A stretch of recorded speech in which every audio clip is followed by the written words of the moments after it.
Alright everybody, the time has finally come. The long-awaited and long-promised Xander Hall shits on Hassan video. And it's very deserved on Hassan's part too. So, recently, and by recently I mean like this was uploaded 20 hours ago, Hassan Piker, the biggest leftist figure on all of the internet, had Marianne Williamson, I would say presidential candidate, but let's be real. Like she's like, but not really. I'll explain. Had Marianne Williamson on his show and apparently debated her. Now, I have no doubt there'll be plenty I'll have to say about Hassan, negative in this video. And I have no doubt I'll have plenty of positive things to say about Hassan in this video, but my overarching opinion of Hassan is pretty negative. And I'm going to give you the very simple reasons why. I think that Hassan has a tendency to allow very, very toxic aspects of the left to fester within his community. What I mean by that are tankies. He has seems to have a great fondness for tankies and a great like of having them in his community. So much so to the extent that he will have tanky content creators on his show, he will collab with them, and yet at the same time, multiple friends of mine, Vosh and Keffels, are literally banned from Hassan's entire community. They haven't done anything to him, but, like, you can't even mention their names in Hassan's community because their names are banned. You know, like, you're not even allowed to talk about them in his community. And so that's interesting, right? Like, that's a little bit of a cringe thing, you know, to hate friends of mine so much that talking about them's banned in your community. But, you know, I mean, I could basically take it or leave it there. But Hassan is also very clearly trying at every turn to keep sympathetic, or keep his large tanky audience sympathetic to him. A good example of this is how he's handled Russia and its invasion of Ukraine. This is a clip that many of you probably don't even know exists. It's been pretty well buried by Hassan and his fans. And I know that because when I played this clip on stream yesterday, a lot of you guys seemed very surprised that it exists. But here's Hassan doing some Russia apologia. It is not the only clip. What's wrong with NATO expansion? If majority population voted in favor, would that mean NATO expansion is justified? In that circumstance, NATO is 1000% an aggressor outside fucking force, okay? Russia is not. Russia annexing its own fucking territory that it's had, that its own territory full of its own fucking people is not the same as NATO being like, we're gonna turn your country into a fucking base and put literal fucking military bases and rockets into your country. So what's wrong with NATO expansion if majority? He's walked this back since because he's had to fully like get off Putin's dick a lot more because this war ended up getting a lot more eyes on him than he expected it to. He thought he could just do a little bit of that tanky ego stroking for his audience, but he's since had to walk it back. But it's very clear, like, Hassan's always at every turn taken the opportunity to have the softest tanky adjacent take possible while not going fully over into the psychosphere, you know? So I don't really like Hassan much. And there are other clips I could play, there are other reasons, but overall, I think those are the most compelling. They've painted my opinion of Hassan to be quite not good, okay?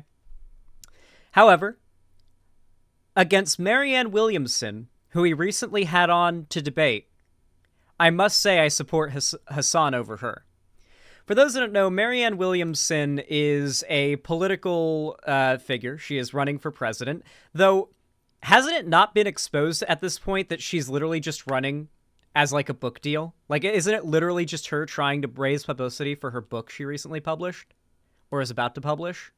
She's literally losing people working for her campaign left and right. Like, every day more and more people quit.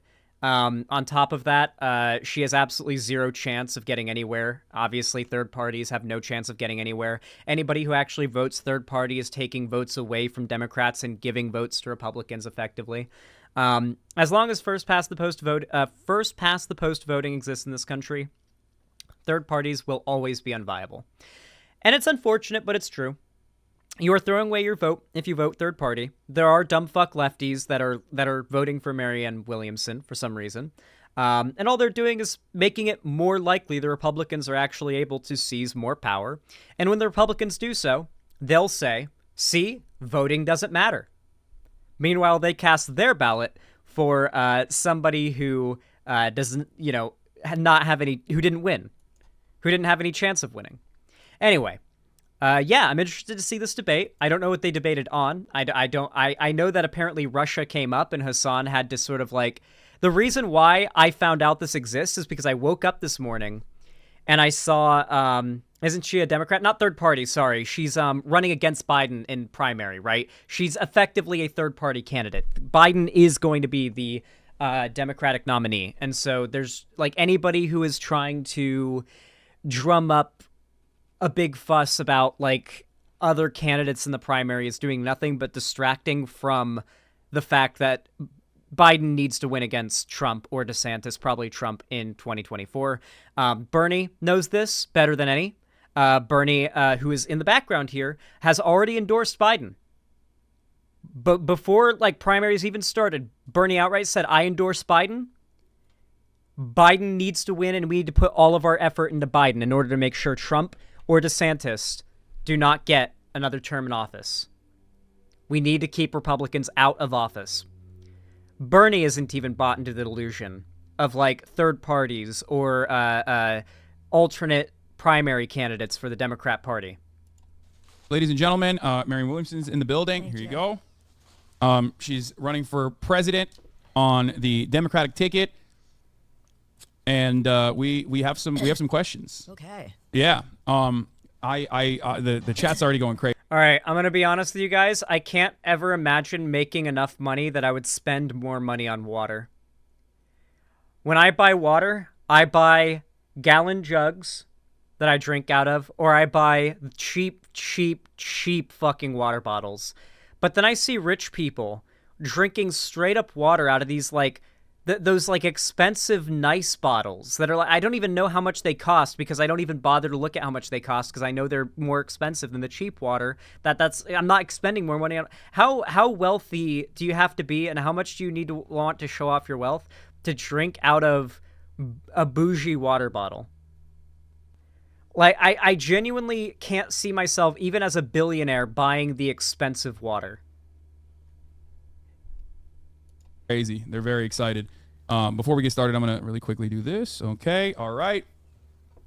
Okay. So first and foremost, thank you for coming. Thank you for having me.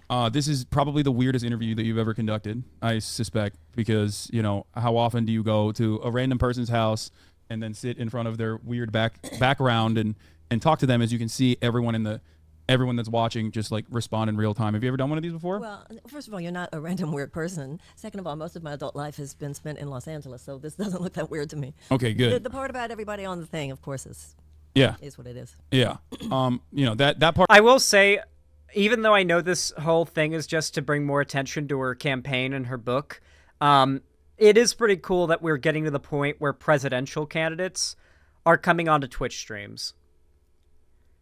Like, the argument that the online shit in regards to culture war discourse stuff and what's being talked about online and what political ideology is most dominant online, that argument that it doesn't matter basically falls flat on its face when we've gotten to the point where AOC... It really sucks that Hassan is the representation of, like, leftism online, right? Like, he is the biggest one when he is such, like, a dishonest asshole.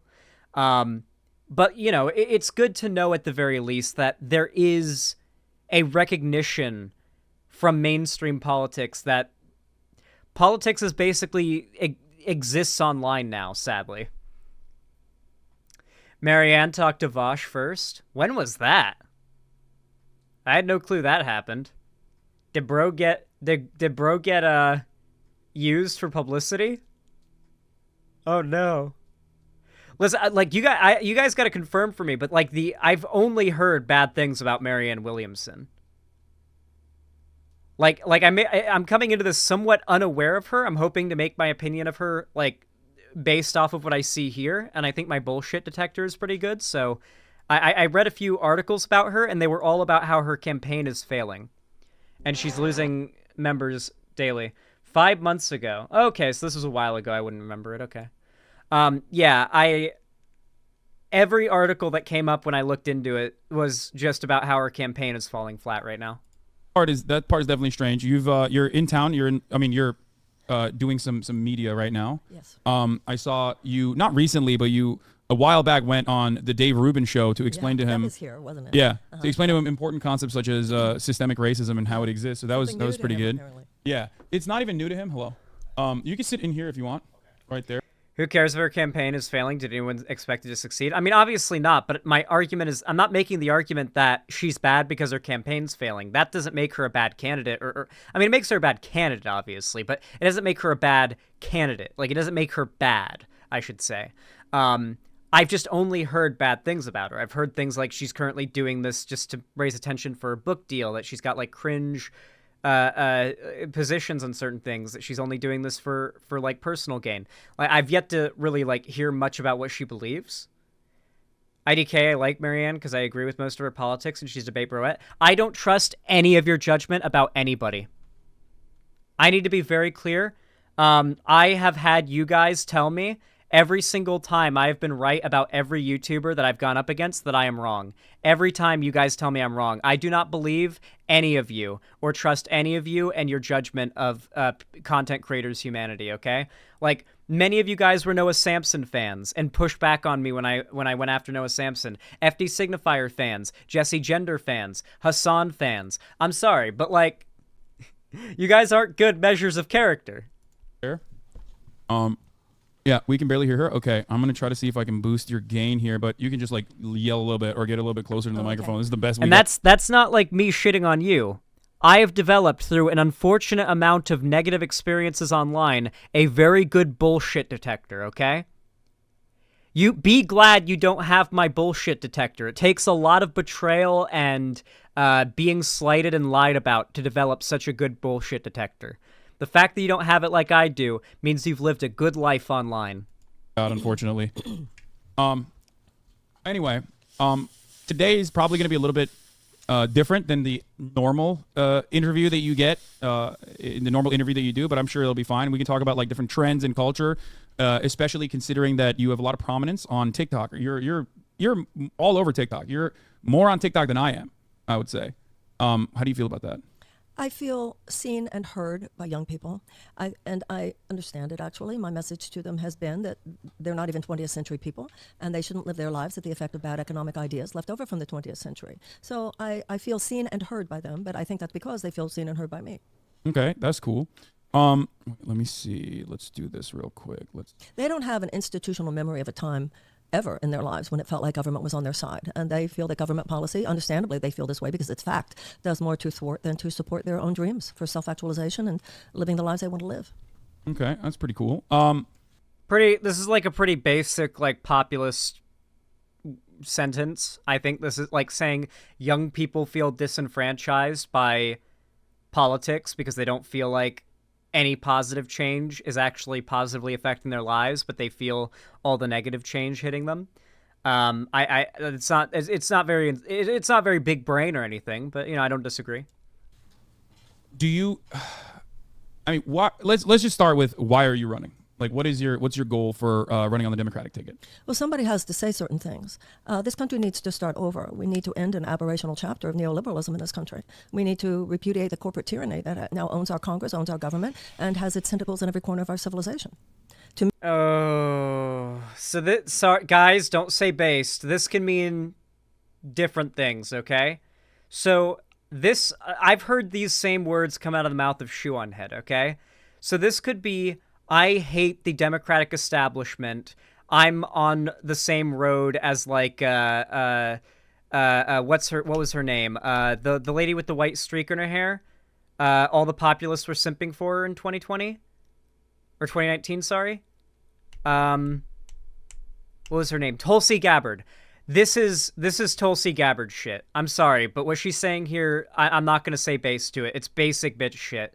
Like, she could very easily take a turn for the Tulsi Gabbard route from here. Like, I need to hear some in-depth shit, To me, that's what the Democratic Party should be saying.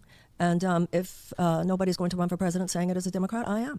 Okay. I mean, that quite literally happened last time. I agree with that principally. I agree with the idea of somebody running simply to act as a voice within the Democratic Party that has prominence that is helping to move the Overton window.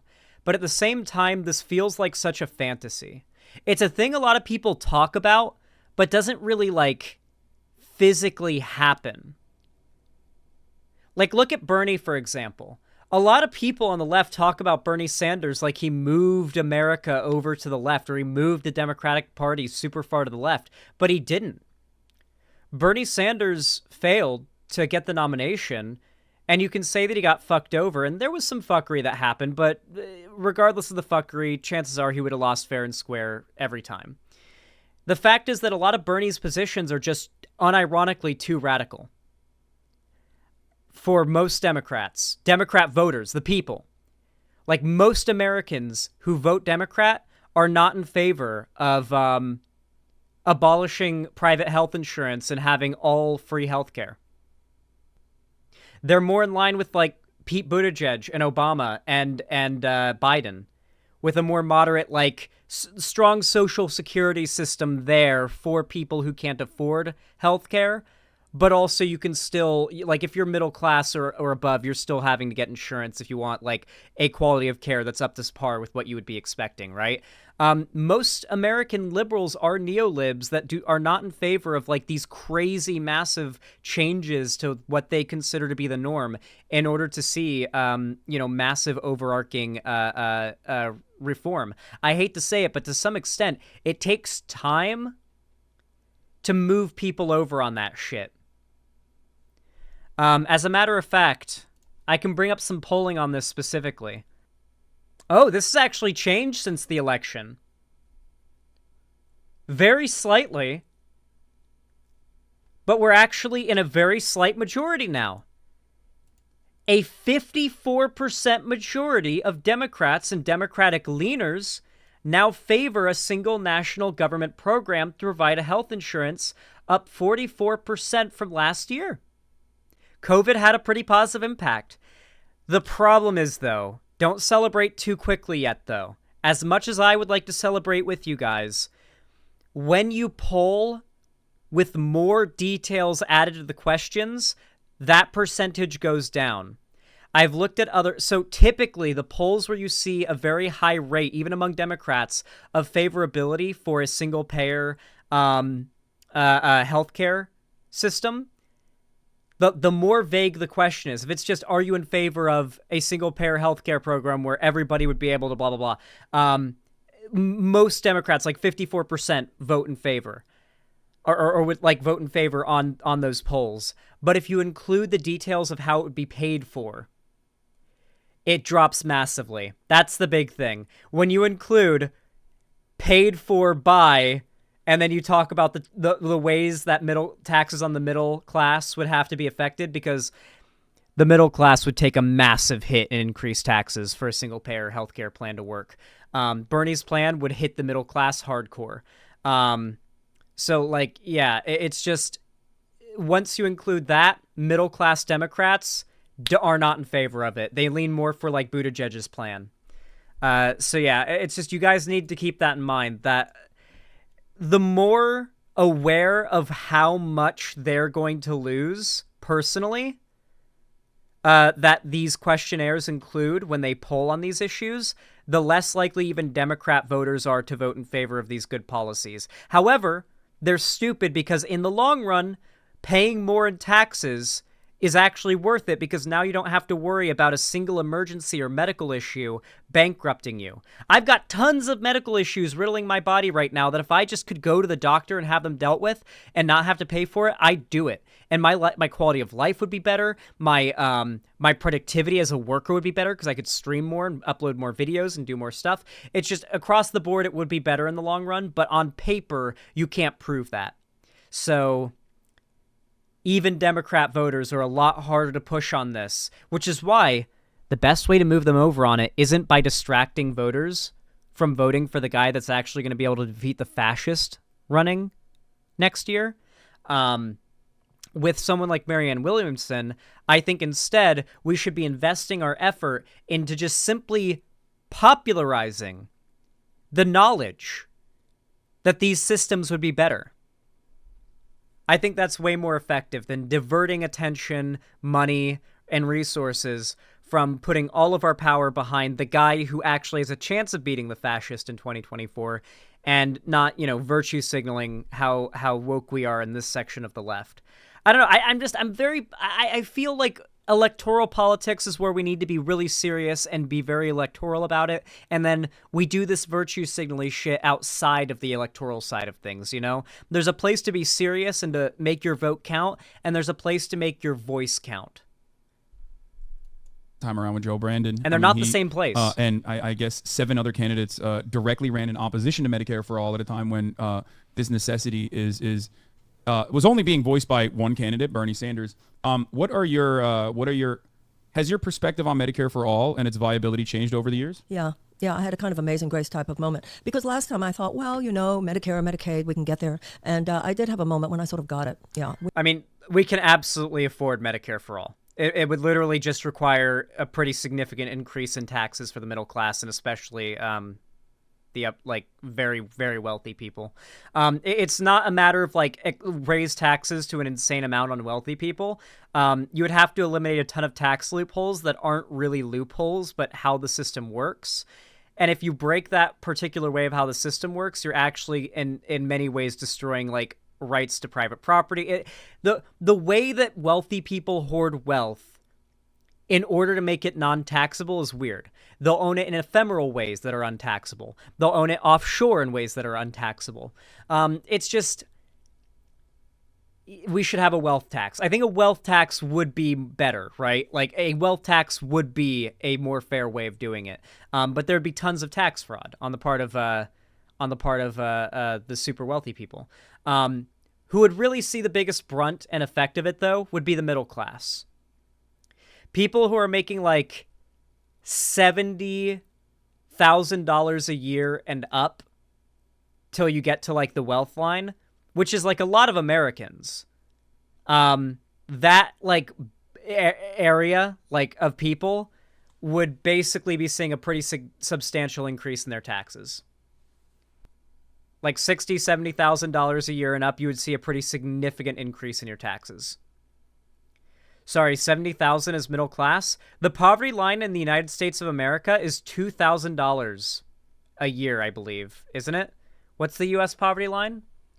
It's $12,000. It's $1,000 a month is the poverty line, I think. I'm looking it up to make sure. It's family based. For a family of 2, $18,000 a month is the poverty line. For a family of 3, $23,000 a month is the poverty line. For a family of 4, $27,000. For a family of 5, $32,000. So if you're above $32 or $18,000 as a family of 2, if you're a couple and you make more than $18,000 a year, the United States government considers you middle class. You are not impoverished if you make more than $18,000 a year as a couple.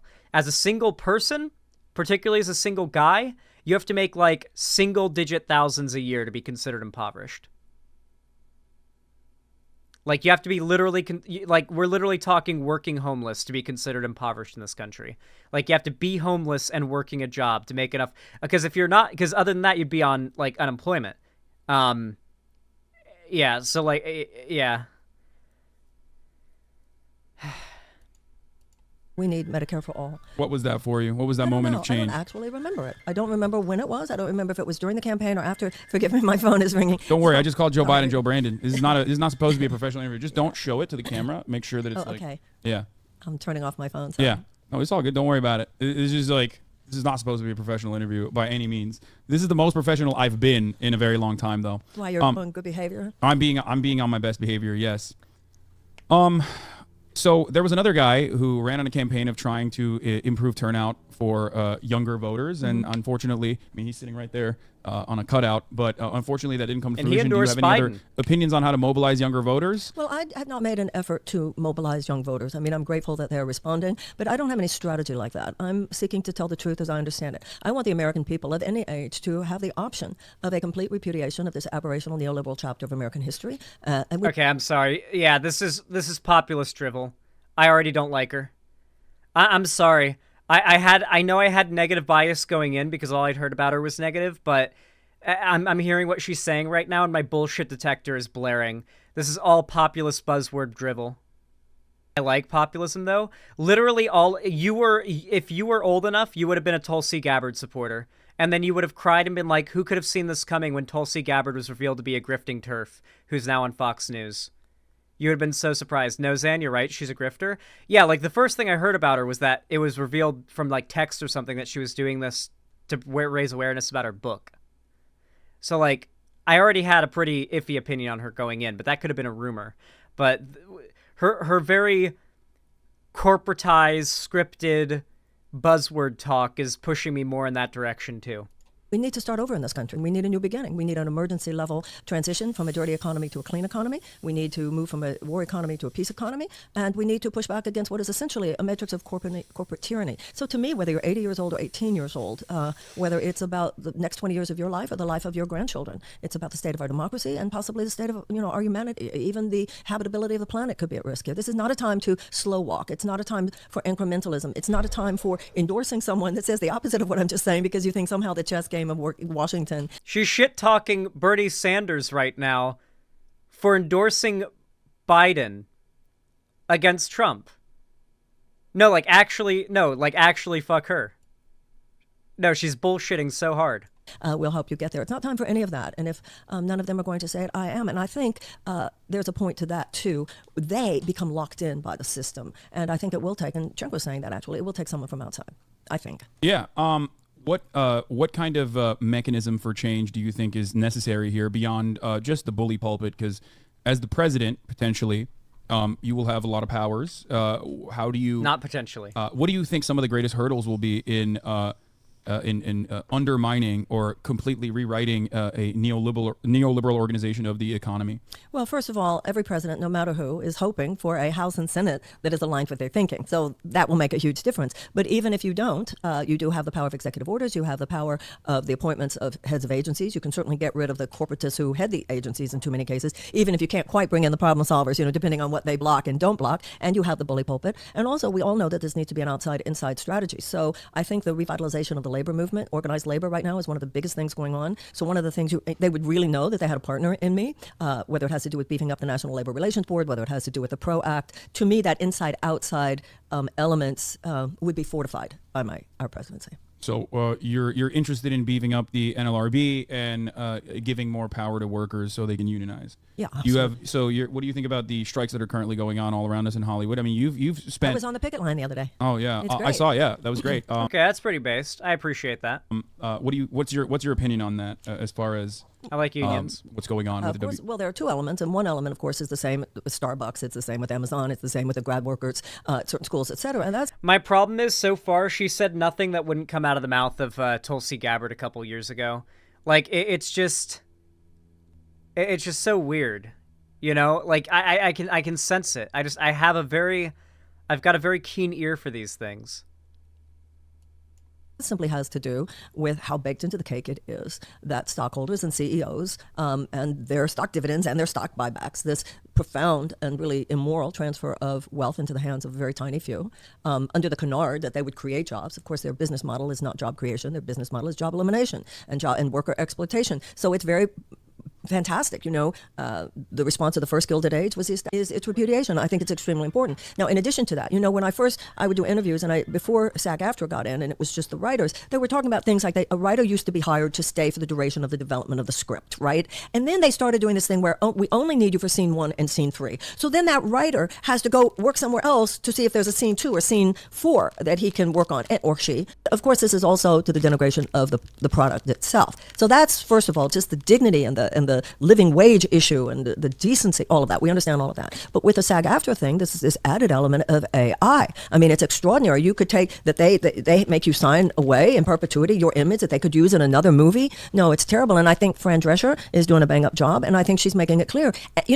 During the last campaign, Andrew Yang had written a book, The War on Normal People. And that was the first book that I read that actually I got it about the threat of AI. And I remember one of the things that he says in that book is, don't kid yourself. You might think you have a job where only you could do it. I mean, even like lawyers, they're talking about that now. Don't bother to go to law school because of all of that. So I think... she like flips back and forth between me thinking like, okay, she's saying some stuff I like, but then she brings it back to like this really weird pandering. Like, it feels like she's pandering more than she is passionately talking about something that she is upset is a problem. Does that make sense? Like, the Yang shout out too is a little weird. My position on AI, I actually want to give my thoughts on this.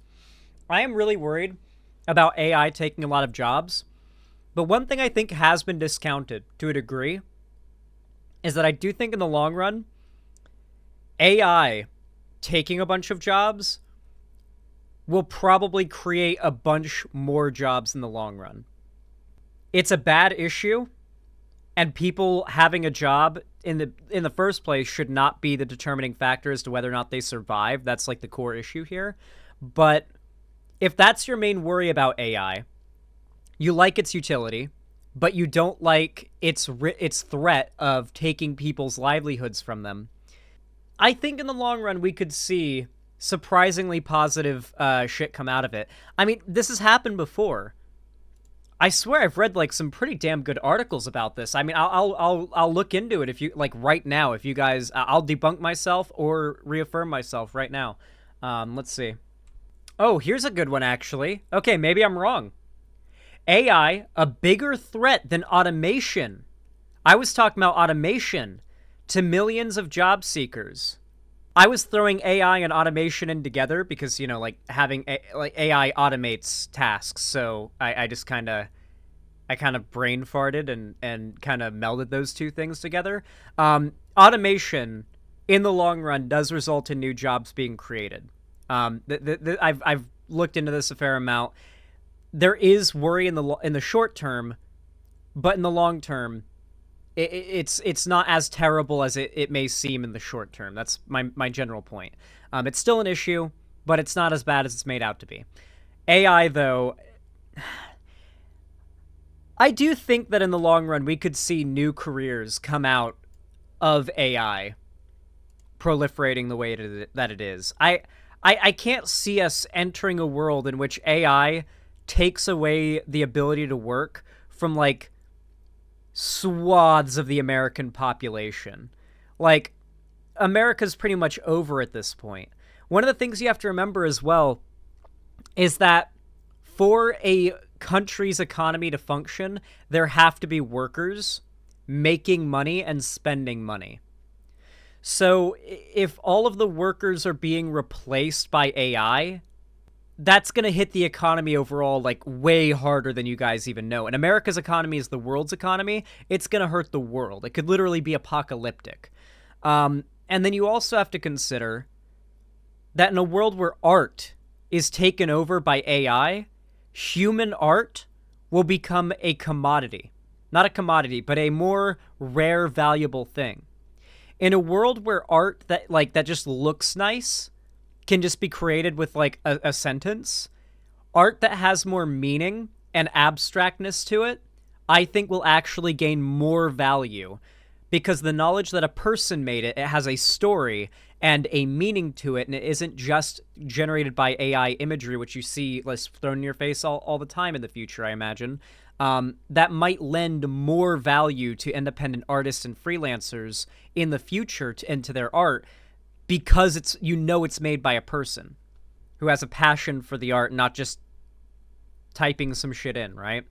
And people who appreciate art will like that. I'm spitballing here, but I do like having a more optimistic view of the future than a like doomer one where like, oh, there's nothing I can do, the world's gonna end, it's over. Might as well just kill myself. And if I don't, then why am I why take that position? Have an optimal view.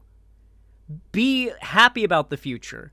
Like, think about the best possible case scenario and hope for that.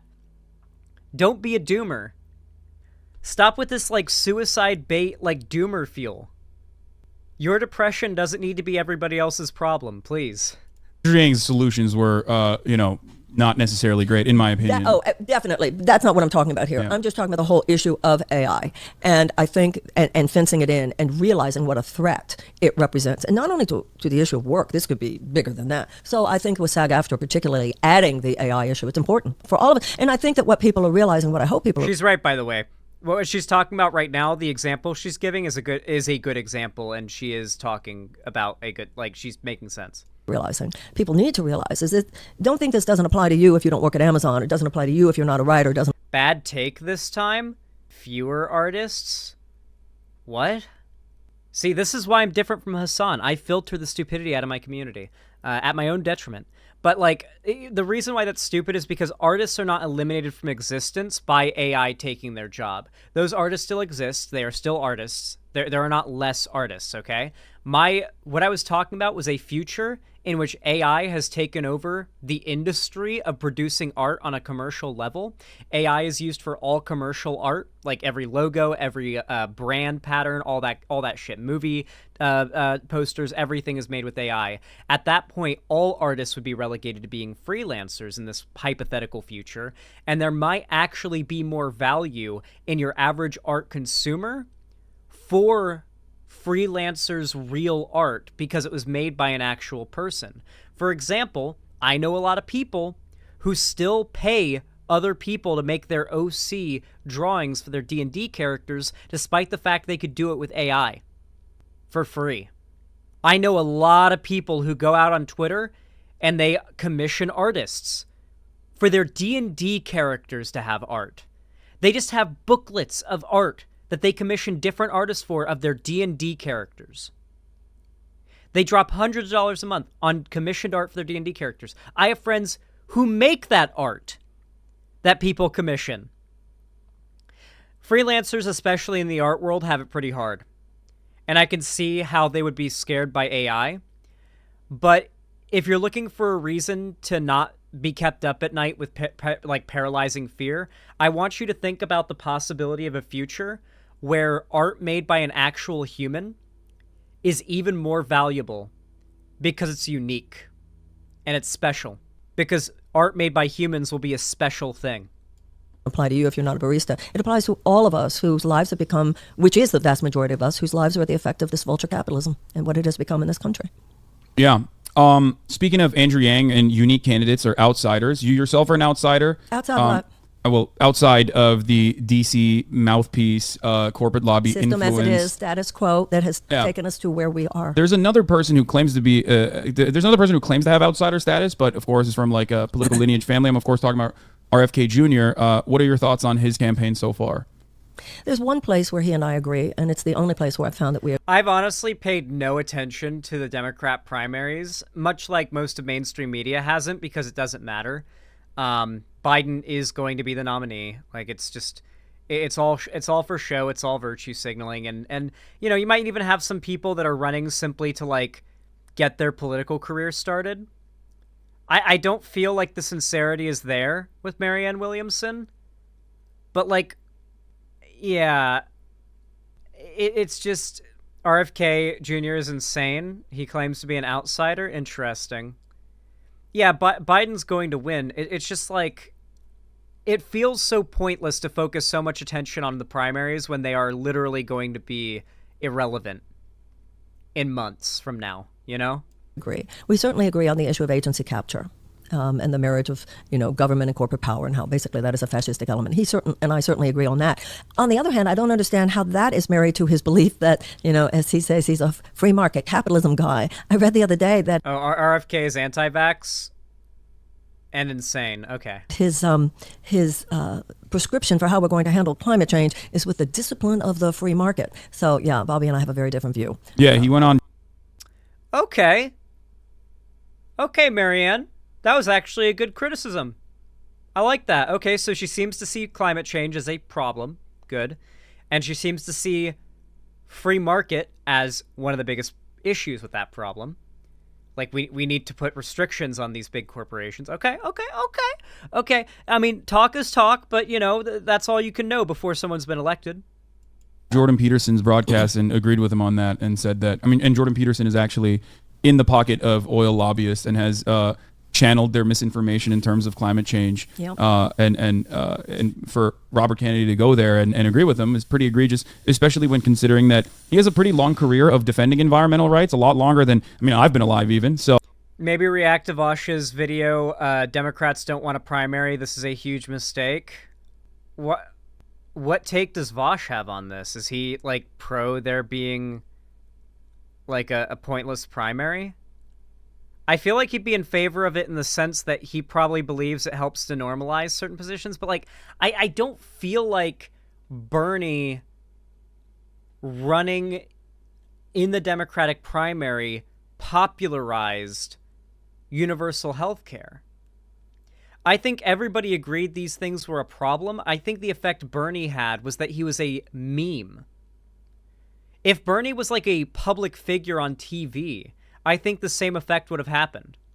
I think Bernie just was a very good speaker who did a really good job of saying, hey, listen, if you're a normal working American, you're getting fucked. Here's how you can stop getting fucked. I don't think he needed to run for president to do that. I think that was just his way of getting on the public stage enough. So Vosh's position is that it is good to get prospective future very progressive presidential candidates on the presidential stage via running through primaries is a good thing. Then I can agree with that. But overall, I do still think in the long run, it's sort of for show and publicity, right? Very, very strange choice of words there. I don't know where he got that from. But so people are correctly pointing out that he's done a lot of weird things. I mean, he gained a lot more prominence in recent years through anti-vaxxer conspiracies, through those circles, QAnon and whatnot.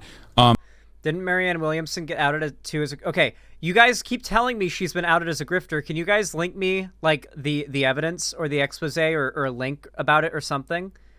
It can't be a Twitter link, though. I can't... it literally won't load. As it turns out, like, I've been extra banned from Twitter. Like, it was likely an active... Like, an employee consciously banned me at Twitter.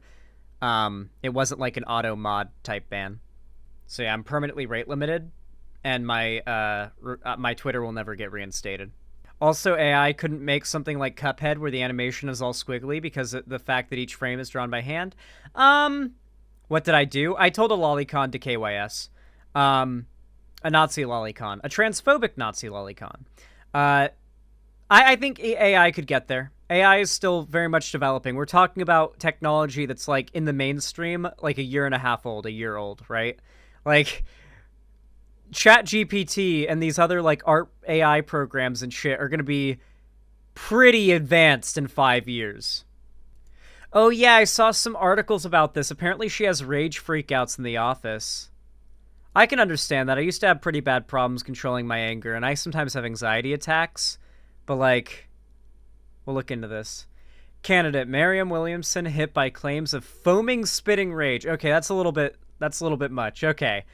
Less than 2 weeks into her second campaign for Democratic presidential nomination, the self-help author Marianne Williamson was hit by claims her public message of love and compassion is undermined by behind-the-scenes behavior, including foaming, spitting, uncontrollable rage. Okay, I have to say, knowing now that she's a self-help guru who writes self-help books, and there's a lot of stuff about this campaign being to draw attention to her book.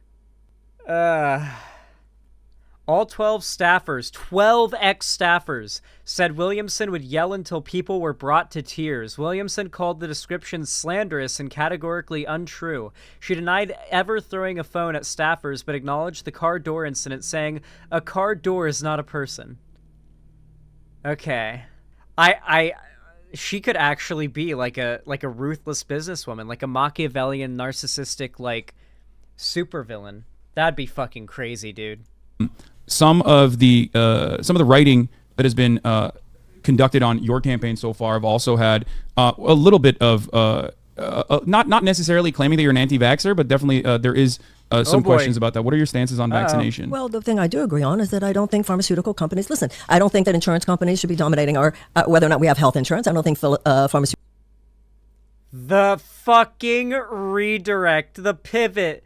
Oh my god. Oh, she just completely. Oh. Pharmaceutical companies should have the dominance they have. I don't think gun manufacturers or big oil or big chemical companies or big food Yeah, nope. She's a shitter. My first instinct was right, guys. Are you guys able to appreciate my bullshit detector now, and how I formulate my opinions on people? It doesn't just come out of nowhere. I'm not just an asshole. I swear, I'm not just an asshole. I feel like I'm a generally pretty, charitable, generous, nice person. I try to be, at least. But like, you gotta call out bullshit when you see it. It's not mean to call out bullshit.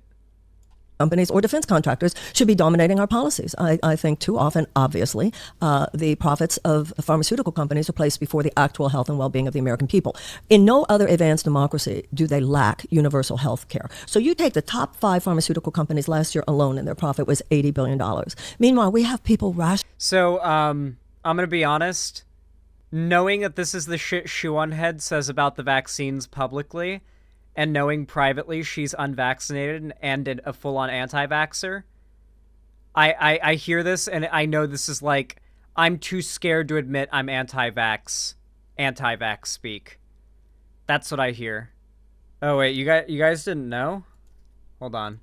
The Reddit shutdown thing locked out the subreddit that has the screenshot in question. Anyway, basically, Shoe-on-Head had like an alt Reddit account she got exposed for that she would defend herself on Vosh's subreddit with, because people on Vosh's subreddit would make posts shit talking her, and so she had an alt account where she pretended to be a fan of Shoe-on-Head and defend herself.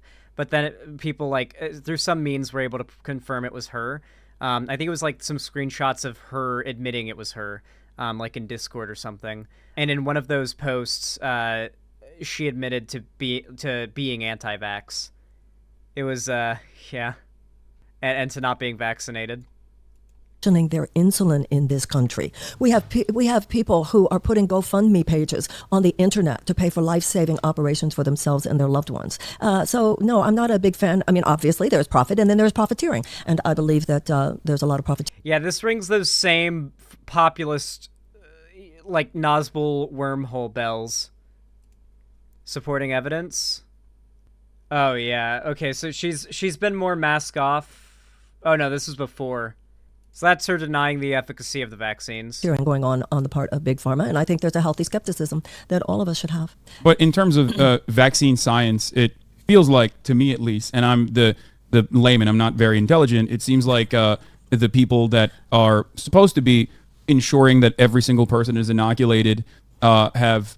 the science behind it seems sound to someone like myself. And there's risk associated with every vaccine, and we know that. Yeah, so overall, I feel as though it is an objective good. I mean, even Donald Trump with his Operation Warp Speed, this is one of the few instances where I feel like this was the government operating in a way that it was supposed to. And there was definitely negative consequences associated with that. So is she pro-vaccine or not? Because she seemed to be very unwilling to say, I'm not anti-vax.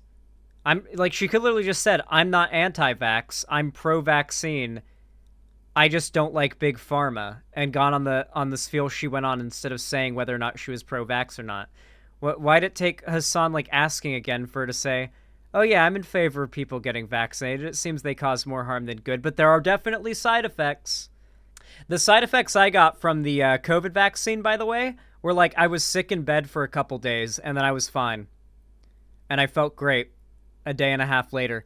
The lasting effects I got from getting COVID was to this day I still am sick with long COVID, like persistent post-COVID syndrome, I think is what it's called, and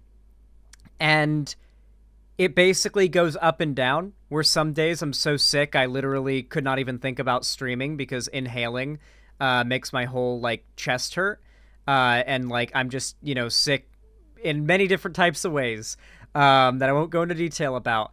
And it's sort of a cycle, and then I'll spike off of it, right? Like right now I'm in I feel pretty good area, and I'm hoping one of these days I get a final spike and I no longer have to worry about dealing with these symptoms. But there's a lot of research suggesting it is a lifelong chronic condition if you get COVID and you deal with persistent post-COVID syndrome, that it is just a lifelong hindrance.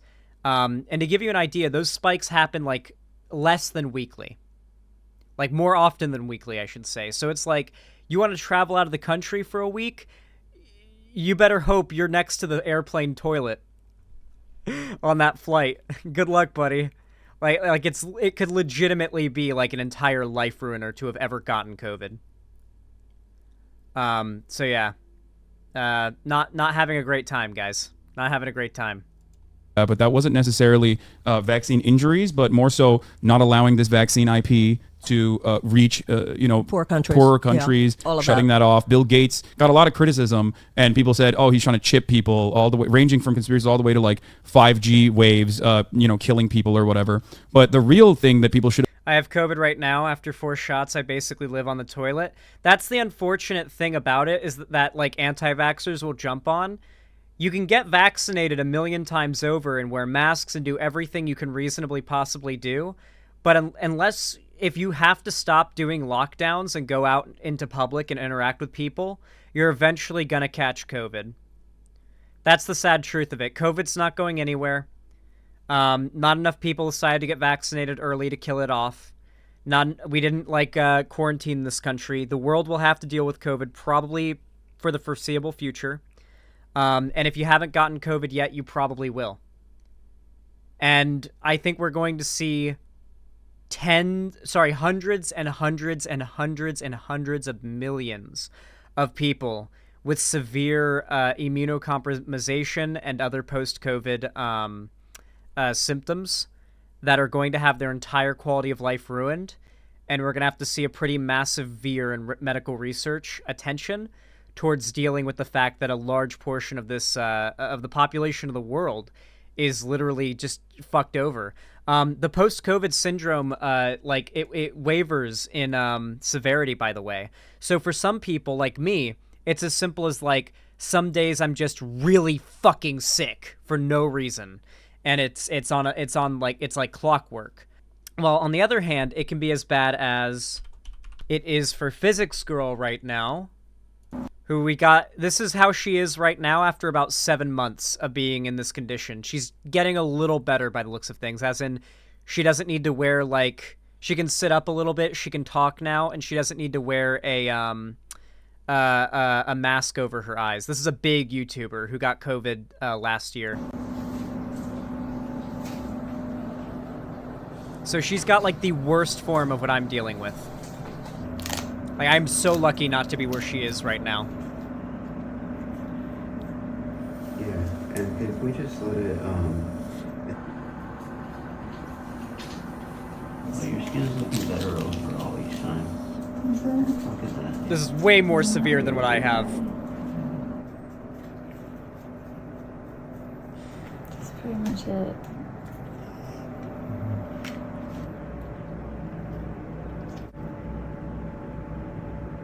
So many months of her life down the drain? Guys, you don't understand. The medical research we have right now suggests this may well be lifelong chronic. As in, this could be her life now. There is a good chance this is her life now, and she's not gonna get better.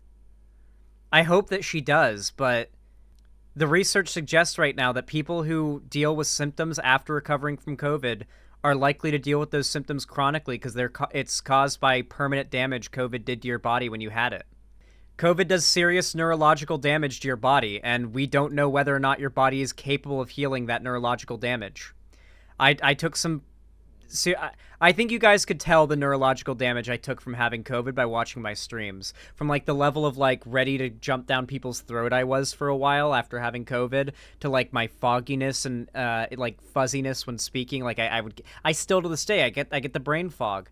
I didn't know you had COVID. I fought it pretty well, but I think you guys, if you were really paying attention, you could probably tell that it affects you on a lot of levels. I thought it was the weed. No, I'm pretty good at talking and keeping coherent on weed. been upset about in terms of Bill Gates's. Didn't you get COVID twice? No, I got COVID once. I got COVID once in February this year. I got COVID back on February 6th was when I got my positive test. I got the COVID vaccine and it made me sick, but it was for a day and a half. And I would take that over what COVID did to me a million times over. But it doesn't matter how many vaccines you take or how many times you wear a mask. If you have to go out in public and do things and there's no lockdowns and COVID's still out there, it's going to get you eventually. The vaccines aren't 100%. You keep throwing darts at a dartboard, eventually you're going to hit a bullseye. Eventually COVID's going to hit a bullseye on you, no matter how vaccinated you are, no matter how much you wear a mask. And that doesn't mean you shouldn't take the precautions. It means that you should have a seething hatred towards everybody who questioned or was against any precautions to prevent COVID early on. Personal position on the vaccine was him stopping Oxford from releasing the patents. And one-way masking is only so effective. Yeah, the masking is for people who have COVID. If you have COVID and you have to go out in public, you wear a mask. But it's also because, like, the thing about COVID is that even if you're not symptomatic, you can still have it and you can still spread it. COVID can even be incubating in your body for weeks or days on end before you even come down with symptoms, right? And you can be infectious. So wearing a mask, because you don't even know if you have COVID like right now, even if you're not sick and you don't want to get other people sick, is part of it. Forcing the AstraZeneca vaccine to maintain its IP control, maintain its patent control, and the numerous amounts. At this point, no one wears masks anymore in America, though. I go out in public, even in my liberal-ass state of Washington, no one is wearing a mask. No one is wearing a mask, nor have they been for months. So it's just like, we've just kind of resigned ourselves just COVID being the thing that exists now. You're gonna get COVID. Of misinformation that he spread in terms of how India was not capable of creating an adequate vaccine, and therefore it'd be devastating and would the only reason I'm not too upset about long COVID being a potentially chronic lifelong thing is because at this rate, inevitably everyone's going to get COVID. And when everyone's dealing with some level of what long COVID is, we're going to find some solutions to that shit real fucking fast. There's going to be some medications and pills you can take. People are going to find a solution to that shit real fast when too many damn people are suffering from that shit. Like, there's going to be a critical mass that gets hit. Create more vaccine skepticism when India has and is continuing to supply pretty much 75% of the global south with their vaccinations. I agree with that. Do you feel like the profit incentive is what causes vaccine skepticism and other medical misinformation to thrive? No. Well, I think that there are two. No, it's not. It isn't. It's one of the very flimsy arguments that anti-vax people take advantage of. Two things we have to look at here. First of all, we have to have First of all, there's a certain kind of healthy skepticism, certainly. But at the same time, we have to have a general trust in our agencies, the institutional forces which are pillars within our society.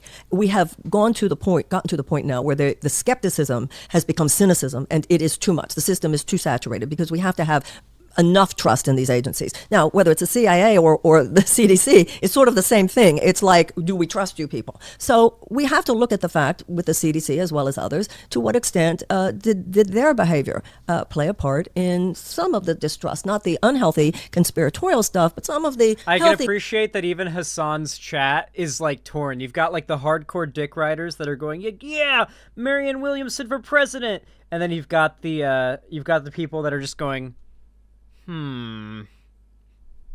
questioning like what was going on here. And I do believe that during COVID, there were people who, most of whom probably with the best of intentions, did not trust the American people to have a more honest conversation. And I think that the transparency is always a good idea, because let people be smart enough to figure some things out for themselves. So I think there was some ways in which some skepticism was almost stimulated by a lack of transparency. Yeah. I mean, I think epidemiologists run a tightrope whenever they talk about any kind of prevention with respect to further spreading a virus. And yeah, I mean, there were certainly issues with the original communication and how it spread. And it was a moment of panic. There was definitely a lot of people that thought that, I mean, it was mostly fomite spread. I myself included, alongside many others, thought that you were supposed to like wipe off your groceries and whatnot. But ultimately, I think that yeah, I remember that, spraying down your groceries with Lysol. Yeah, so part of the big issue So this was the big problem with COVID, was that what I think's happened that really fucked us over was that there's been a lot of pandemics that have been quote unquote fakes. That is to say, before COVID, when people imagined a pandemic, they imagined basically what COVID ended up being at its worst, right? They were expecting stretchers and body bags in the street when they heard the word pandemic. Swine flu, bird flu, Zika virus, Ebola. You can really go down the list. But in reality, this is the sad truth of it, these pandemics tend to affect very unfortunate communities in areas that are impoverished, that don't have access to healthcare, and are not getting a lot of media coverage. Usually not where, like, Dude Bros Online live, right? And so, to the perception of a lot of people, there has been time and time again a media frenzy of boy who cried wolf in regards to pandemics. So when COVID started, a lot of people were talking about whether or not this one's gonna be real. Whether or not this one's finally gonna be real. Admit it, a lot of you guys kind of thought the same thing, right? Hypers in chat if the same thing went through your minds. Yeah, like I think a lot of you early on when this whole, like, coronavirus thing was being talked about, you kind of thought maybe this was just, like, is this gonna be another one of those, like, not gonna be a big deal, I'll never actually come into contact with it viruses or pandemics? A lot of us thought that, right? I have swine flu. I'm so sorry, Ravenswood. The truth is, okay. Well, is it? I imagine it's much like COVID, where it's a lifelong, like, you're fucked now, right? Are you fucked now? Ravenswood, did swine flu, like, fuck you? Because I feel pretty fucked by COVID. I feel pretty dry fucked by COVID, actually. Like, that's the best way to describe it. I feel dry fucked by COVID. Again, stems from their interest in being as protective as possible over a novel coronavirus that is, was ripping especially the elder population to shreds. Yeah. So I think I give them a lot more I think leeway with as I said, the vast majority of them over there, I absolutely believe that's true. Absolutely, I agree with that. Yeah, but I don't necessarily agree that it's more transparency that would stop naysayers and people that have generated and have a genuine financial interest in spreading COVID misinformation and then even farm their own alternative products. I don't think that would have stopped. That can be true. Both can be true. Okay. So, what else to talk about? So, that's nothing's going on or anything. No, there's a well, actually, there is a lot going on in the world, but I do feel as though this has been a relatively less interesting cycle for the election. I think people were way more tuned in, and I say this only as, like, a media person, I guess, as much as I am not really. We're totally about to get into Russia. A media person, but I analyze the way that at least my generation is looking at, like, elections now, and they do find Joe Biden to be old. They find him not to be a very inspirational figure. A lot of people are complaining about his age and whether he's capable of running again. And the Democratic Party has completely shut off the like any kind of left-wing opposition to that or any kind of person from running against them, even though I'm a firm believer that even if someone is not necessarily has a shot at winning, I think that healthy debate is good and has the capacity to maybe even shift the incumbent on certain positions. Bernie Sanders did that with Obama's second term. I think that was good. Do you feel as though the modern Democratic Party is losing the younger population of voters that feel like Joe Biden is not fulfilling his campaign promises? Yeah, and I think that even what you just said was repeating their narrative. Even someone who doesn't have a shot at winning, the person who gives a okay, come on now. Let's be fair. Unless Biden has a heart attack tomorrow, no one but Biden has a chance of winning. Okay. I know it sucks, and I know it sounds so, like, defeatist or whatever. I'm not being defeatist. I don't think it's a bad thing that Biden's the one that's going to win, because I think Biden has the best chance of beating Trump or DeSantis. I'm simply stating what the reality is, just like I was stating what the reality was back in the 2020 election, that we needed to get behind Biden, and stop Trump from getting elected, because if Trump gets elected, it's going to be a fucking nightmare. And you know what response you get from the Bernie or Busters about that? They say, well, Biden got elected, and we still have an not all Republican, but a Republican-leading Supreme Court. And it's like, you know, the president picks the Supreme Court justices, right? So if anything happens to any of the justices and Trump was in power, we'd have even more of a Republican lead on the Supreme Court. So that isn't an argument. It's called harm reduction, not 100% guaranteed harm elimination. Robust progressive agenda right now, offers a robust progressive agenda, is the person who is articulating what the majority of Americans want. The majority of Americans, both Democrats and Republicans, want universal health care. The majority of Americans, both Democrat and Republican, want tuition-free college. And well, when it comes to universal health care, it really depends. It's really dishonest. I like the stat. I want to like the stat. I want to be able to say that all, like, most Americans agree with what I agree with. I don't want to be defeated. Like, do you think that I want to admit something like most Americans don't agree with something that I like? I am not lying to you right now. When you look at study or polls, I should say, that add more info to the person being polled about what Medicare for all would entail, the rate of support goes down tremendously, even among Democrats. That is the problem. Even Democrat voters believe that they are not willing to trade higher taxes for free health care. We need to find avenues through which to explain to them, actually, though, in the long run, that benefits you. The problem is, though, I'm going to be real, I don't think any Americans will believe a politician that tells them that. I don't think any American at this point will believe a politician that tells them this program will increase your taxes, but I promise you, it's going to come back to you in the end. I can't show you proof on paper, but believe me, trust me, your tax money will be going to a good place. There'll just be higher taxes. I promise you.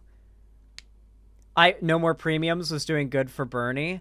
Bernie would over-exaggerate how doable some of the things they'd say he could do were. Like, I literally had an expert on my stream back during the primary to talk about it, who was a Bernie supporter, but, like, basically broke down, like, listen, I'm going to explain to you right now, like, I like Bernie, and I'm a Bernie supporter, but here's why, like, mathematically, factually, indisputably, a bunch of the stuff that he is saying is literally not possible, and it is going to have, like, a bunch of repercussions insofar as tax hits to, like, the amount you have to pay in taxes in the middle class and whatnot. However, in the long run, it will be a benefit because the average American spends way too much on health insurance and doctor's visits already.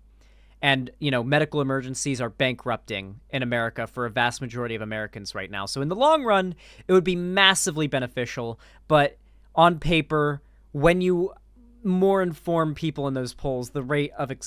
I need you guys to be informed about how much people support these policies in America. You can't operate under the false assumption that more people support what you believe in than truly do, because it will give you false confidence, and false confidence can be good sometimes and not so good other times. Tech school, paid family leave, a guaranteed living wage, etc. So they are so institutionally resistant to a robust conversation and allowing a person who is... Yeah, to put it simply, higher taxes would be offset by healthcare savings. Chill Disastario put it very well in very few words. Real progressive to have that. So, you know, every time we repeat that, that's just chopping their wood and carrying their water. So, of course, it's boring because they're saying, well, this can be just in a little corner over here. Of course, she's not serious. You know, whereas really someone articulating progressive views right now is the only serious candidate. Serious about climate change, serious about the war machine, serious about healthcare, serious about what is going on. That's what's serious. So, yeah. The cost for Medicare for all, by the way, would be far more enormous than even Bernie accounted for.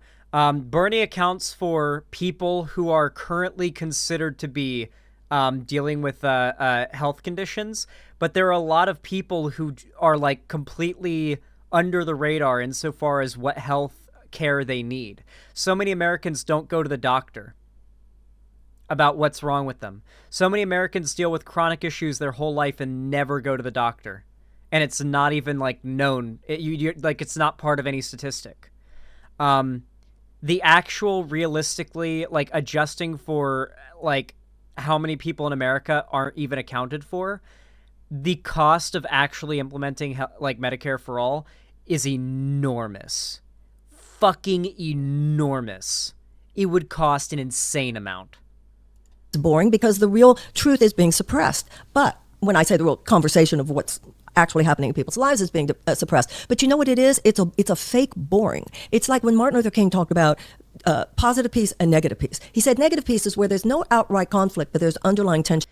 The price would go down over the time, but the problem is the upfront, something that we need to break the American people out of is their right here and now mindset, you know? We got to break them out of their all that matters is the right here and now. We need to make Americans more open to the idea of taking a hit to quality of life in the short term to guarantee a future that is going to be better. We saw this with COVID. If Americans were willing to spend 3 months inside in lockdown during COVID, we'd be all good. America is the reason that COVID is still ravaging the planet right now. Like, even the UK, with, like, all of their faults, handled COVID way better than we did. They had lockdowns. We never had actual lockdowns here. There was never any curfews or, like, if I was out at, like, any time or without a mask, I would be stopped by a cop and not... Like, no state that I lived in had that. Like, private property had it.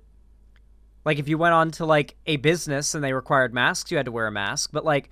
You could just walk down the street and, like, walk past people unmasked, and it wasn't against the rules. Curfews? Yeah, there were curfews in tons of countries. New Zealand, I think, had them.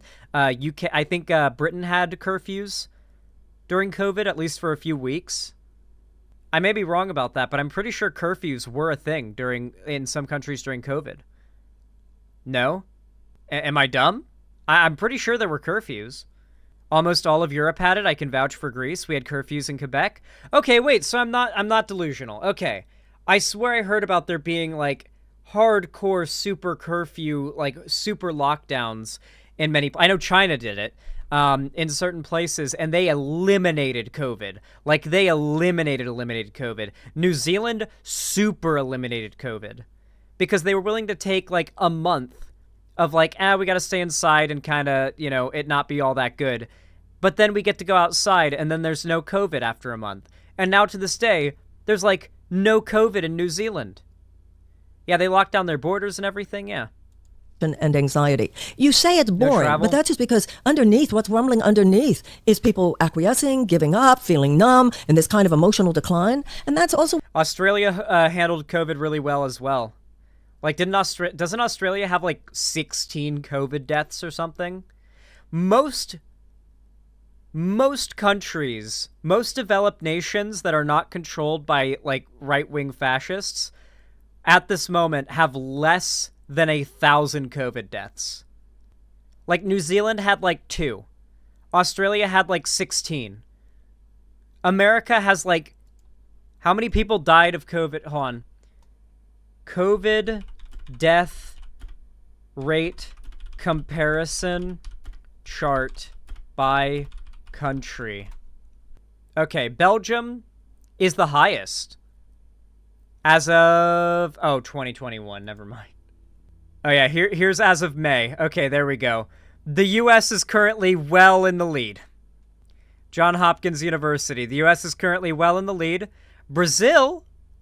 coming in second place, India coming in third, Russia coming in fourth, Mexico coming in fifth, Peru coming in sixth, the UK coming in seventh, Italy coming in eighth. These are COVID deaths, yeah. And then France coming in ninth. I think we cut a lot of countries out of there. Yeah, like, even the UK, which, you know, they had Boris Johnson, so you still had, like, hundreds of thousands of deaths in the UK. But here in America, we had Trump. So we saw... like, now over 1 million deaths. Here's the WHO map. I prefer that. Yep, 1.1 million COVID deaths in America so far. So far. 1.1 million COVID deaths in America so far. COVID's not going anywhere, guys. That's just how many people it's managed to kill so far. This is a long-running game of Plague Inc., friends. Trump ensured that. 336,000 deaths in Mexico. Brazil's rocking 704K. England, 222,000. Australia, 22,000. Sorry, I mixed it up. But still so fucking fewer. New Zealand. Where's New Zealand? Is it not on the map? Is this another map that doesn't have New Zealand? Is this New Zealand? Where is New Zealand? Oh, there it is. Okay. 3,000 deaths. Mongolia, 2,000 deaths. China got hit hard early on. Russia got hit hard. Of course, Putin's a fascist. Yeah. Isn't it interesting how the countries that are more conservative... I mean, India, you would expect to have a lot of deaths because of population. But, like, isn't it interesting how the more conservative countries tend to have the highest death rates? Creating one of the best vaccines ever made and still getting this amount of deaths is insane. Yeah, the vaccines were actually, like, really effective in so far as vaccines go. And we could have annihilated it if we took it as seriously as we took the Spanish flu or polio. One of the reasons why I feel young people are ready for something more and aren't buying into, well, she's a long shot or she's just maybe she could move the conversation. This is their lives. And I think that those of us who are progressive need to say that. I don't care. Maybe you don't like me for whatever reason. Whatever. For, these narratives that are spun, or kooky, wacky, whatever, which is... I don't think there's anything kooky or wacky about 68,000 people dying every year from lack of health care, 18 million Americans unable to fulfill their prescriptions, 85 million under or uninsured Americans. And no, I have no crystals in my books or in my home or in my lectures. So if people can't see through that... Okay, is she not into crystals then? Where's the crystal thing come from? She's losing it? No, she's just... I think she's being defensive, but that's natural. She's just right. Yeah, no, I think most of the argument... Okay. You guys know how Nazis will use true descriptive statements about the world in order to feed into an argument that is a prescriptive statement about the world? I feel like what she's doing right now is taking true descriptive statements, very true ones, that I agree with, that are problems, and then using them to support rhetoric that feels suspiciously open to accepting the far-right Tucker Carlson-esque perspective on populism. It worries me. Like, a lot of you guys, for example, I guess we haven't watched Tucker Carlson in a long time because he got deplatformed by Fox, but, like, Tucker talks like this all the time. Like, he'll say stuff like this all the time, but then use it to feed into a right-wing narrative. Tulsi Gabbard did the same thing. I'm just very skeptical, you know? I'm very skeptical when it comes to faux populism.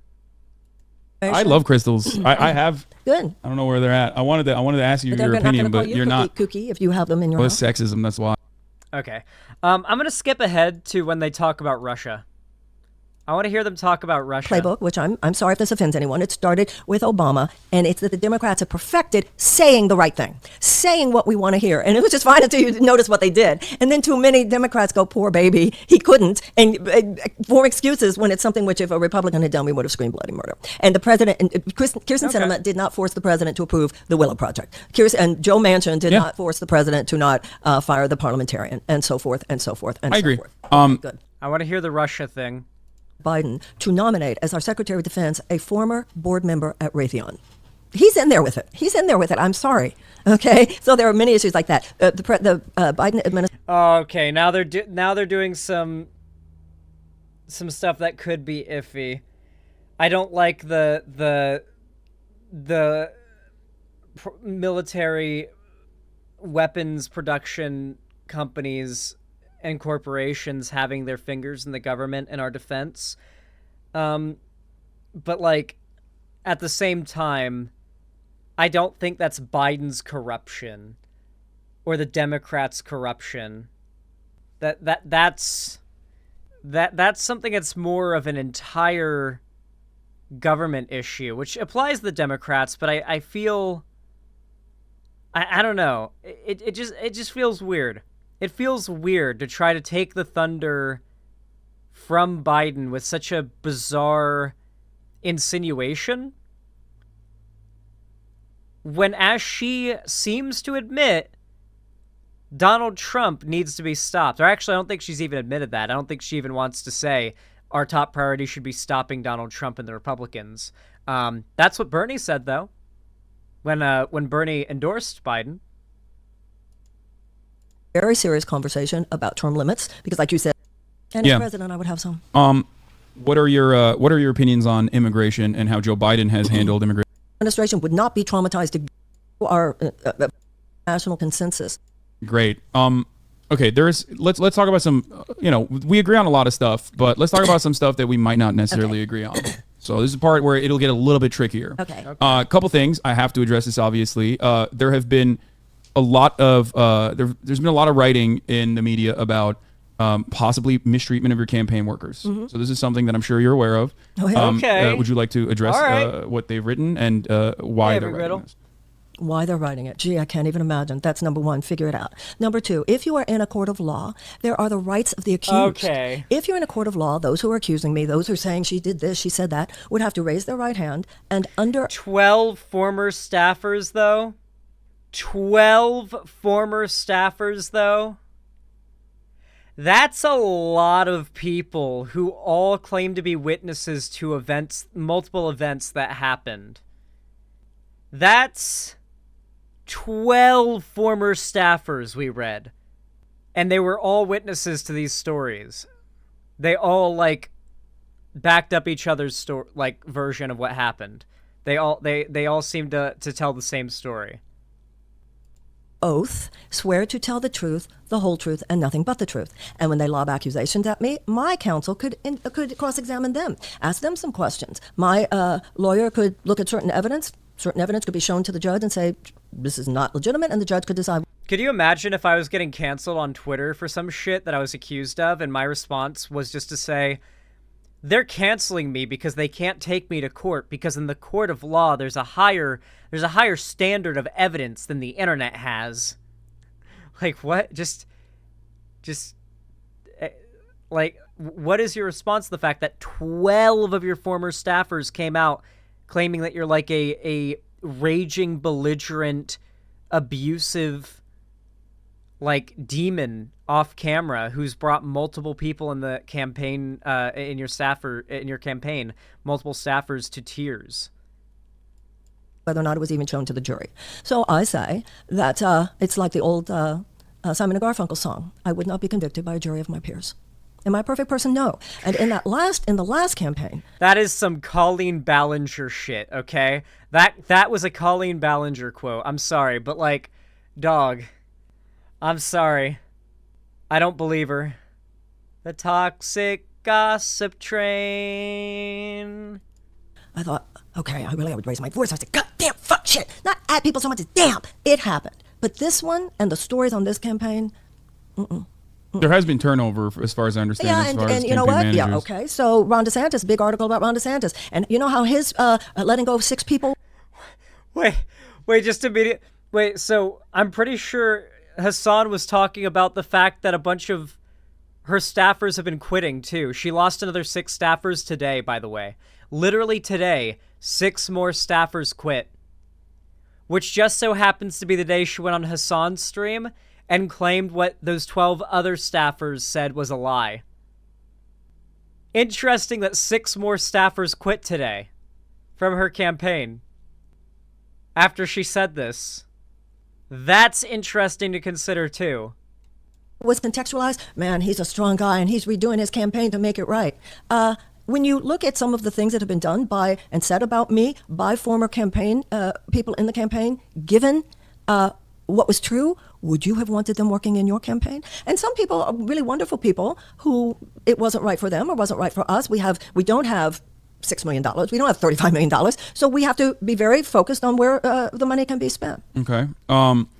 Another issue, another thing that we would probably disagree on a little bit is maybe foreign policy, but especially as it pertains. Wait, hold on. Something I've noticed is this is framed as a debate, but Hassan says, all right, here's something I think we'll disagree on.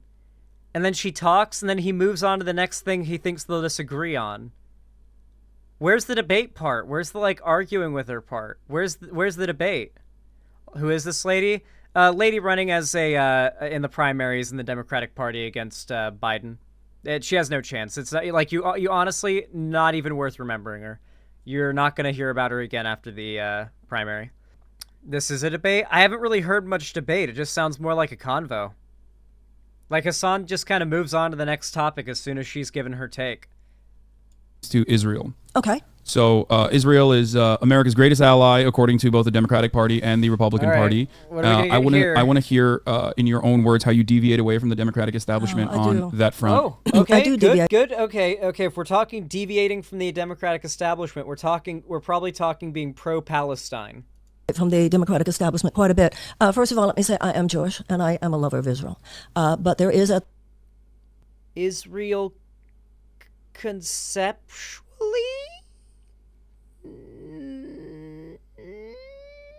Please don't attach Judaism to Zionism, please.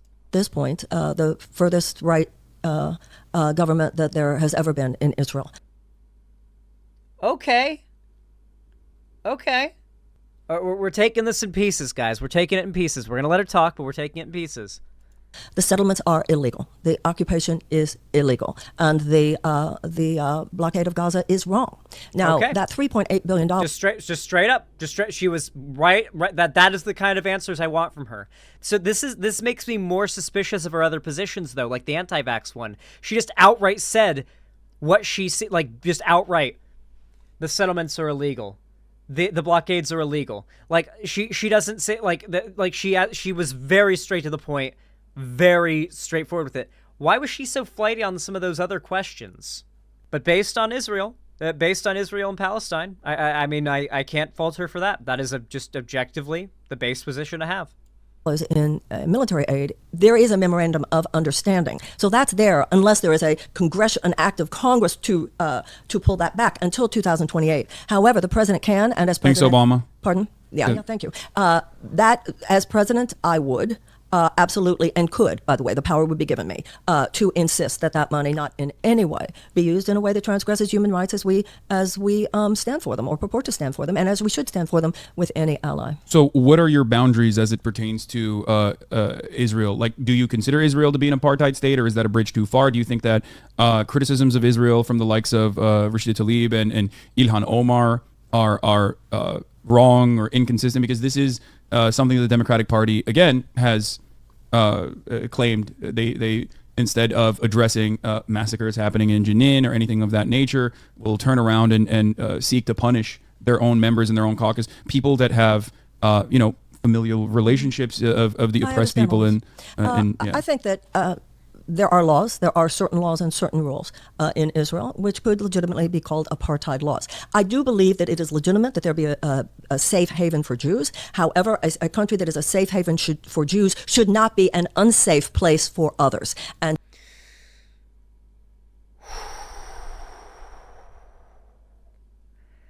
Fuck me. All right. I'm going to explain the only based take on Israel and Palestine, okay? Israel, as we know it today, was founded in modern history.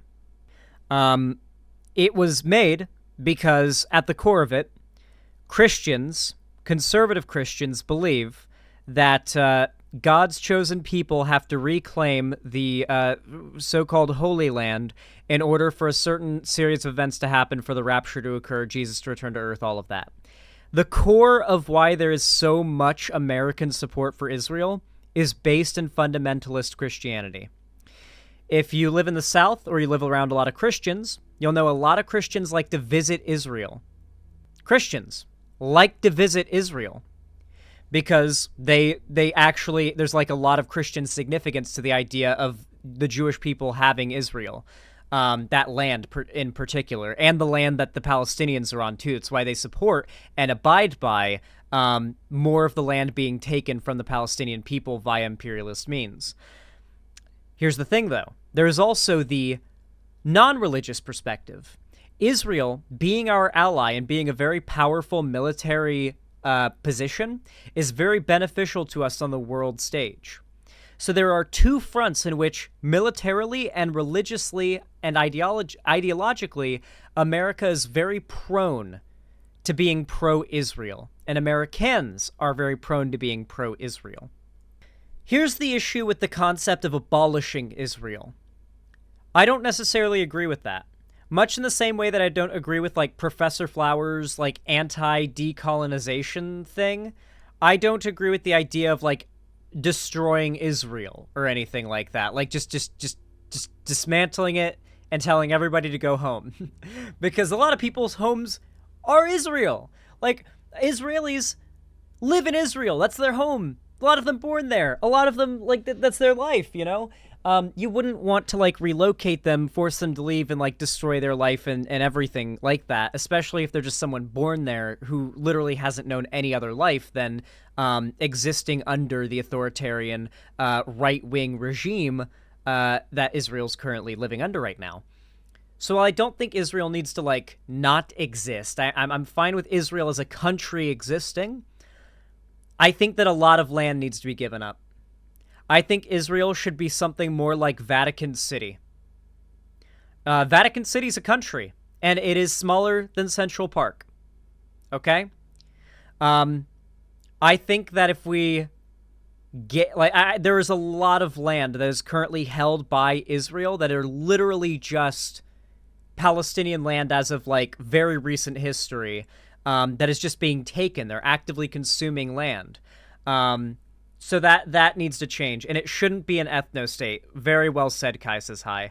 This whole, like, narrative about there needing to be a safe haven for Jews is, like, I don't like that talking. I can see how it could not be some weird Zionist shit from the perspective of, like, listen, historically, Jewish people are the most, like, reliably to be hate-crimed group or genocided or whatever group ever. So, like, you know, of all the groups to ever exist that maybe we want to have a country for them that they could go to if they want to escape, like, anti-Semitism in the rest of the world, Jewish people might be, like, a candidate for that, like a pretty decent candidate.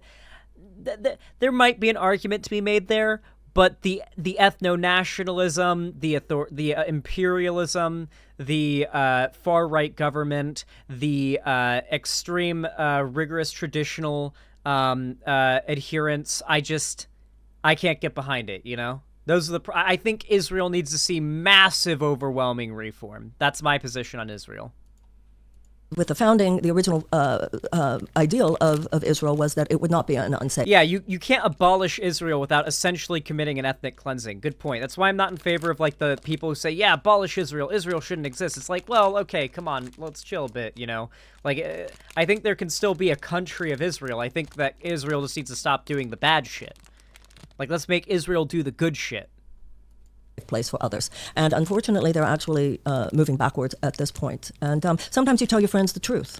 What Donald Trump did was he went with the far right on the issue of Israel. What what President Biden is doing, which the corporatist Democrats are doing, is hands off, all of that, fear of AIPAC, all of those things that we understand. And I would be very hands on, and I would be taking a stand for equally robust support on the part of the United States for both the security and the human rights of both peoples. Okay. You say both people, so that's why I'm trying to still understand. The Palestinian population is, as you said, under conditions that could, by legal standard, be considered apartheid conditions. Are you willing to withhold what we consider aid, but is a defense contract? As I just said to you, there is a memorandum of understanding. It would take an act of Congress to withhold the money until 2028. What I would do, what the president can do, is insist that that money not be used in anything having to do with settlements, anything having to do with the occupation, anything that in any way transgresses human rights as we in the United States describe them. What is to do with, what do we also do with the obvious, you already said it's illegal, the occupation is illegal, especially in West Bank. What is to be done with the already existing settler areas in the region. We've got a problem. You've got a lot. From the American perspective too, because like we are an incredibly important ally to Israel, obviously, and we do have negotiation power in the process. What the U.S. president can and should do is make it clear that we believe, it's not even our belief, it is fact, those settlements are transgress against international law.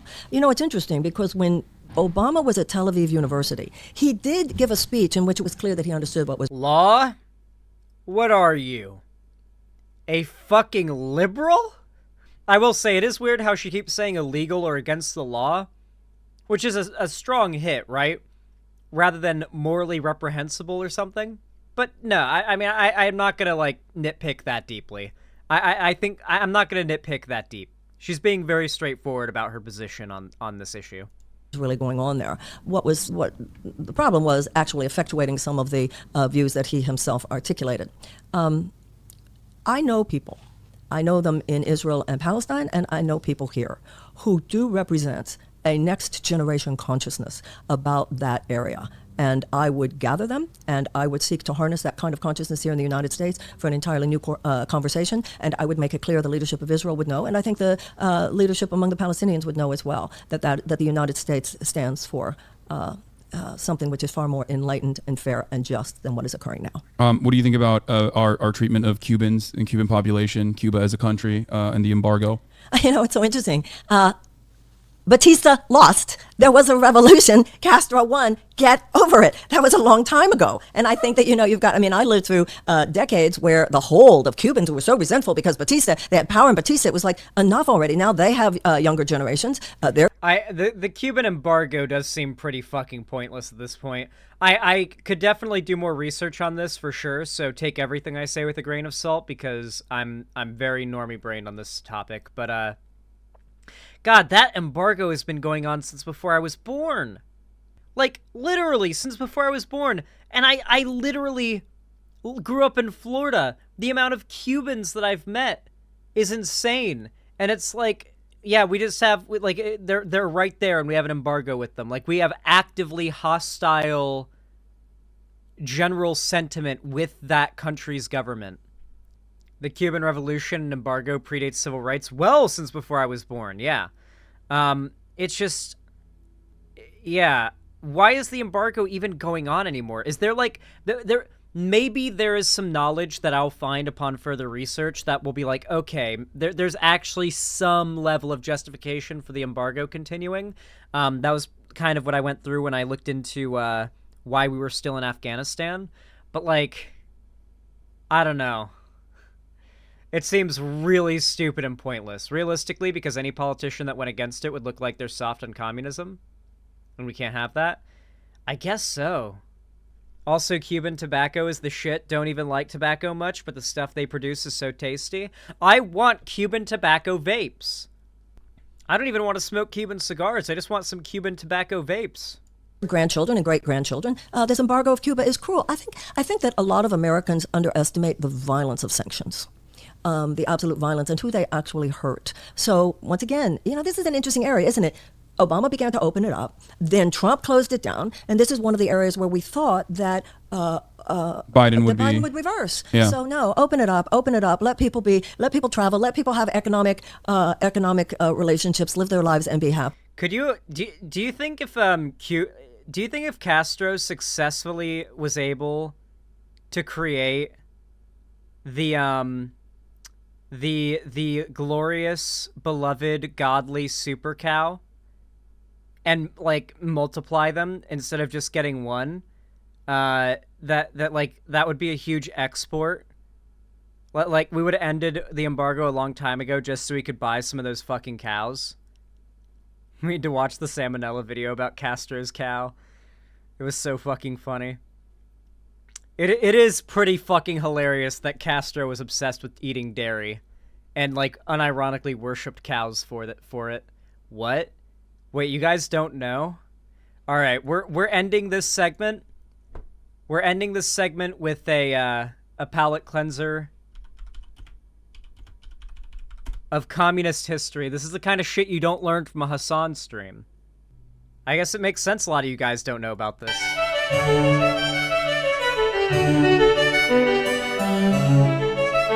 Hey kids, let's talk about Fidel Castro. We're all familiar with Castro, right? Dictator of Cuba for the whole second half of the 20th century, main antagonist of the Cuban Missile Crisis, you know. Anyway, this man loves three things. He loves Cuba, he loves communism, and good God, does the man love dairy. Yep, you heard me right. The all-powerful dictator of communist Cuba is obsessed with anything related to milk and its derivatives. I drew up a little chart here, right? I call it the Leche Lovin' Ladder. At the bottom you got dairy farmers, then you got Ross O'Donovan, then Mr. Bones, then starving babies, and then all the way up at the top here, you got Fidel Castro. Today, I'm going to share a few true stories that illustrate his preoccupation. Okay, the first one isn't really a story so much as a fact, but according to several sources, Castro was known to be able to eat 18 scoops of ice cream after a meal. That is fucking crazy.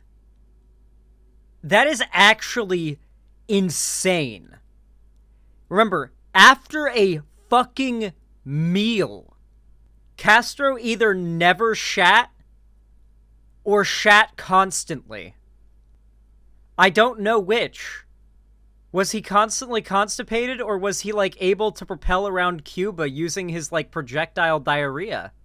More than 2 pints. If that doesn't impress you, then go try it for yourself. Me, I can barely manage a pint and a half on an empty stomach, and Castro's doing it on top of a full meal. But it gets better. Being such an ice cream connoisseur, Castro ordered the construction of an ice cream shop. But this isn't your average everyday parlor, not by a long shot. He built a straight-up ice cream complex, taking up an entire city block. This apparently still exists, by the way. This was a piece of modern architecture, too, in total contrast to the surrounding slums, all for the sake of ice cream. The place is called Copelia, and it's still open today. Of course, Castro's obsession went beyond just personal pleasure. Dairy was so dear to him that it often found its way into diplomatic interactions. Like one time, a French diplomat came to visit, so Castro whips out some Cuban cheese. Specifically, though, it was Camembert cheese, a variety that France is famous for. French guy was like, hey, not bad, it's almost as good as the French kind. Try it again. I think you'll find it's even better than the French. Alright, I wouldn't say that. I'm sorry, are you disrespecting my cheese? In my house? On my island? No, I mean it's good, I just said the French kind is better. Maybe if you froggy fucks bathed once in a while, you'd be able to taste the cheese instead of your own B.O. Listen, you've got your cigars, we've got our cheese, live with it. Fine. Fuck him, it's good cheese. I'm paraphrasing just a little bit, but that's basically how it went down. So already it's obvious that dairy... Look at the link that Njord sent. Are we gonna look at the ice cream parlor? Copelia is an ice cream parlor chain in Cuba, originally built in a project led by Fidel Castro. Copelia is a state-run and sells in Cuban pesos. Havana's Copelia employs more than 400 workers and serves 16,000 liters of ice cream to 35,000 customers per day. It is named after the ballet Copelia. When businesses started in 1966, it ran with an impressive count of 26 flavors and 25 combinations. Today, lines are generally long, and the supply and selection of flavors is scarce, with usually only 1 or 2 available at any given time. Havana's Copelia is a Cuban Revolution modernist building from 1966. It features 5 white granite discs annexed to one great helicoidal staircase. Fuck this. I'm not reading about architecture, okay? Here's a picture of our... This is the best artist rendition that we can find on all of the internet. It looks like the arc reactor from Iron Man. There are photos online? Okay, hold on. I like how he's stun-locked into talking about Castro's dairy addiction. Oh, here's a actual photo. Let's go. The sky view doesn't do it justice. This looks like a normal-ish sized building, like a pretty big building, but like not that crazy big from here. But then if you look at the side view and get, like, you could start to realize this place is massive. This is an ice cream complex. Anyway. Marianne Williamson seems pretty cringe. I'm gonna be honest. The stuff she's been exposed for by 12 of her former staffers is pretty sus. Her rhetoric seems to be pretty, like, very much filled with buzzwords. It feels like it's trying to appeal to like the like Tulsi supporter types, and I'm really worried that this is just another Tulsi grift. You know, like it's not unheard of. So that's my take on it. Honestly, though, that's just my honest take.